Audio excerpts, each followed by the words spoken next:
Olá! Um verdadeiro manancial de metáforas e simbolismos, o romance Moby Dick, qual seu protagonista, atravessa os mares do tempo e chega até nossos dias como um dos grandes romances da literatura universal. Revisitado pelo cinema, televisão, animações e HQs, a obra de Melville chega agora ao Brasil pela visão do artista francês Chaboté em uma belíssima graphic novel publicada pela editora Pipoca e Nanquim. Mas qual a gênese de Moby Dick e o que ela representa?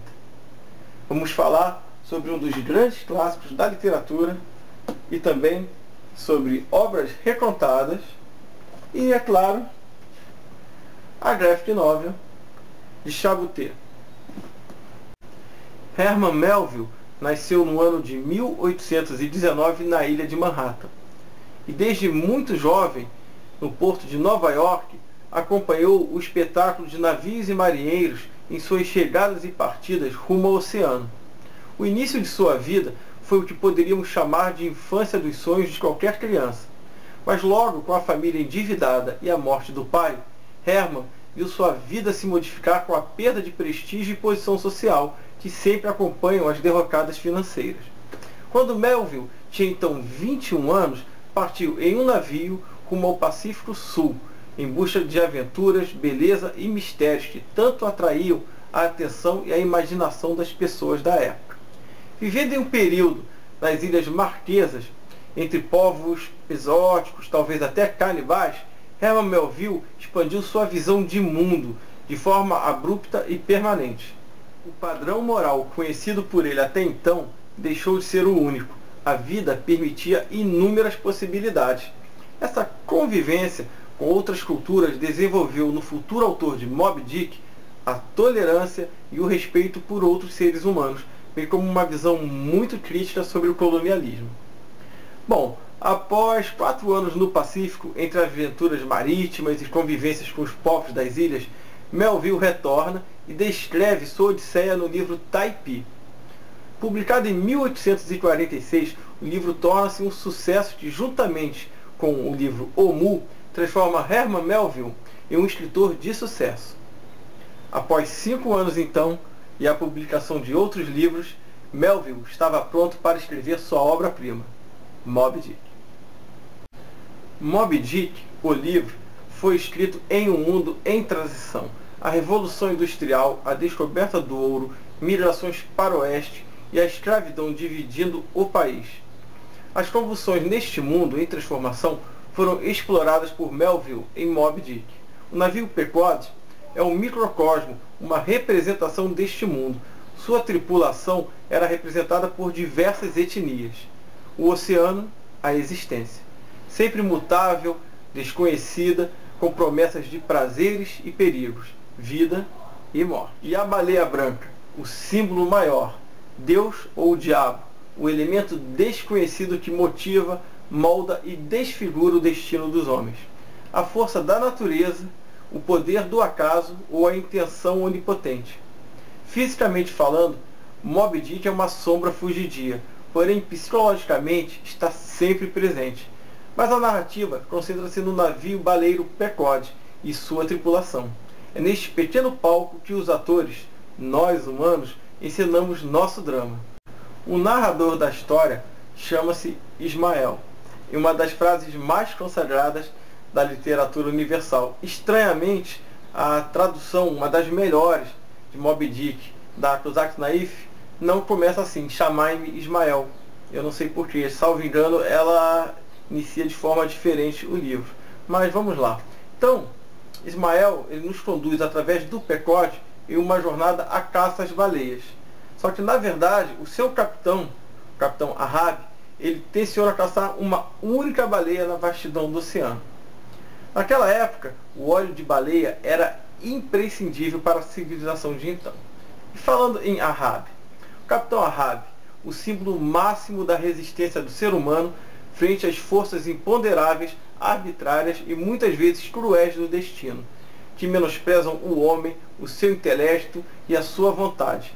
Ele também representa a obstinação, a obsessão e a loucura do homem. Ahab desafia Deus, o diabo, a natureza, representando-os todos eles na figura fantasmagórica da baleia branca. E o ódio de Ahab contra Moby Dick é menos pela perda de sua perna do que pelo seu desejo de vingança contra o cosmos e a lembrança da pequenez humana. Com isso, Ahab precisa materializar um ser para vencê-lo, para sobrepujá-lo, seja Deus, o diabo, o destino, o acaso ou Moby Dick. Por isso que esse livro possui inúmeros níveis de leitura. É muito, mas muito mais do que uma caça à baleia. É a complexidade da vida e um homem obstinado em enfrentar todos os desafios ao nível de loucura. Então, por ser complexo e profundo, por abranger essas diversas possibilidades de leitura e romper com as convenções de sua época, e ser também descritivo ao extremo, inclusive podendo levar os leitores, até os leitores atuais, às raias do tédio e cansaço, o livro publicado em 1851 não foi bem recebido. Na verdade, foi um fracasso, tanto de público quanto de crítica. Moby Dick e seu criador caíram no esquecimento por mais de 70 anos. Agora, é muito interessante. Um fenômeno que eu acreditava que era típico de nossa época foi o responsável por fazer o ressurgimento do interesse no livro de Melville, o cinema. Hollywood, em 1926, com o filme A Fera do Mar, e posteriormente, em 1930, com o filme Moby Dick, ambos protagonizados pelo ator John Barrymore, reacenderam o interesse do público pela história. E pasmem vocês, o livro foi reeditado com a capa do filme. Isso nos anos de 1926 e 1930. Já usaram esta estratégia que eu tanto detesto hoje em dia. Bom, o filme ele foi um sucesso de público, mas era completamente diferente a história original. Eu imagino a surpresa dos leitores da época após assistir o filme e procurar a obra de Melville e encontrar um livro totalmente diferente. Para vocês terem uma ideia, esse filme gerava inclusive uma situação para criar um interesse no público, um interesse amoroso para o Capitão Ahab. Ahab e seu irmão disputavam o amor de uma mulher, algo que absolutamente não existe no livro. O tempo foi o melhor juiz da obra de Melville, porém o autor não viveu para ver o seu livro se tornar este grande clássico da literatura. Na obscuridade, quando faleceu em 1891, ele era tão desconhecido que o jornal The New York Times escreveu seu nome errado. Hoje, indiscutivelmente um clássico, Moby Dick exige sim muito de nós leitores. Com passagens memoráveis, repletas de tensão, vigor narrativo, descrições estupendas do mar, da caça e do ofício de um navio baleeiro, como por exemplo a extração do óleo em pleno oceano, com o navio cercado por tubarões atraídos pelo cheiro da baleia. O livro também possui capítulos áridos, morosos, descritivos até a exaustão, que desafiam o leitor de qualquer tempo. Mas o resultado para quem chegar à sua última página é uma experiência indescritível. Mas eu lhe pergunto, por que não começar por Chaboté? Ou mesmo pelas obras recontadas? Eu tenho algumas edições de Moby Dick. A mais recente em livro é esta daqui, da Nova Fronteira, Clássicos de Ouro. É uma edição bem bonita, a capa dela é realmente bem legal, porém eu prefiro a tradução desta minha mais antiga aqui, Imortais da Literatura, da editora Abril. Eu gosto bastante dessa tradução. Eu não tenho a da Prozac Naif. Tem uma edição recontada, também da Nova Fronteira, recontada por Carlos Heitor Coni. As edições recontadas, elas sintetizam muito, né? Dá para perceber? Elas pegam o essencial, na verdade, o aventuresco do livro, para introduzir no jovem leitor o gosto por este grande clássico, né? E então é uma porta de entrada talvez válida, mas ele tira toda a profundidade, toda a essência. Na verdade, vira realmente uma espécie de livro de aventuras para jovem, mas é essa a intenção, porque ela não é um resumo, né? Ela é recontada, mas vale sim, como eu disse, porta de entrada para a obra original de Melville. E agora chegou aqui o clássico Chabutê, uma graphic novel espetacular.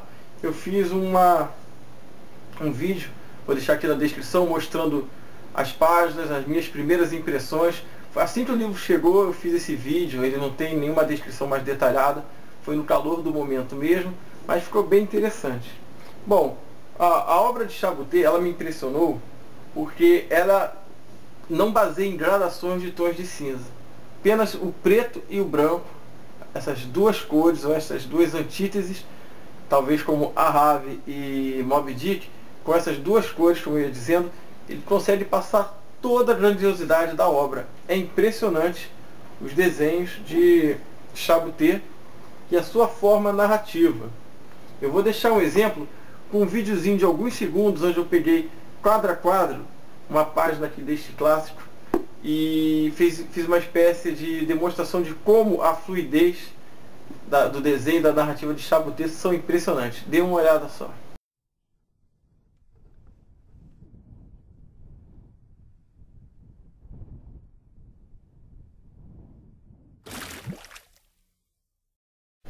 Ele foi praticamente ao pé da letra nos seus desenhos para representar momentos do livro.